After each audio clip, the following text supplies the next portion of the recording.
La deuxième édition de l'initiative de la graine à la table se tiendra du 21 au 22 février 2025 à Lumbilar. L'annonce a été faite au cours d'une conférence de presse ce 6 février 2025 par l'association Yelemani qui en est l'initiatrice.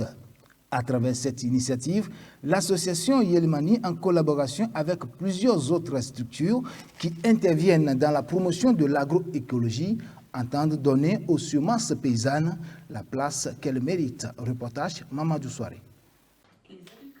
Les semences améliorées et génétiquement modifiées ne sont pas l'alternative qu'il faut pour être souverain sur le plan alimentaire et pour avoir un environnement sain.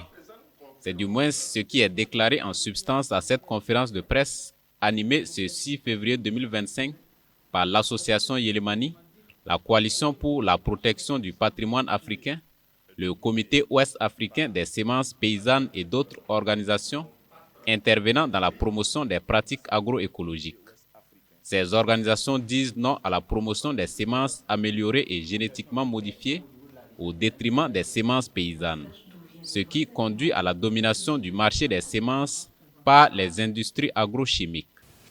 4 grandes entreprises agrochimiques dominent désormais le marché mondial des semences et des pesticides, exerçant un contrôle sur la production, la distribution et le prix des semences, forçant les agriculteurs à acheter les semences hybrides chaque année.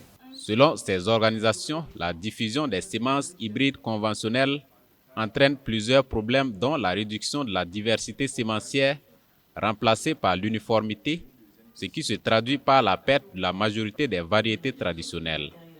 Elle ajoute que cette même diffusion entraîne la perte de la biodiversité. L'uniformité des variétés et l'utilisation de produits toxiques appauvrit les sols, pollue nos nappes phréatiques et augmente la vulnérabilité face au changement climatique. Un autre point, ces semences hybrides aggravent aussi les conditions socio-économiques des paysans, car ils ne peuvent pas les réutiliser et doivent les acheter à chaque cycle, ce qui les rend dépendants des intrants coûteux. Au Burkina Faso, comme partout ailleurs en Afrique, la situation est critique à cause des semences améliorées et génétiquement modifiées. C'est par exemple le cas du Niébé BT en station de recherche actuellement. Il n'y a absolument rien qui est fait pour promouvoir les systèmes sémenciers paysans qui constituent 80% des systèmes sémenciers utilisés sur le terrain. C'est donc dans un souci de mieux promouvoir les semences traditionnelles que se tiendra les 21 et 22 février 2025 à Lumbila, la deuxième édition de l'initiative de la graine à la table. Au cours de laquelle nous allons mener des réflexions au travers d'ateliers. Un concours sur la biodiversité des semences est également prévu, ainsi que l'exposition et la vente de semences, de produits frais et transformés et des mets locaux.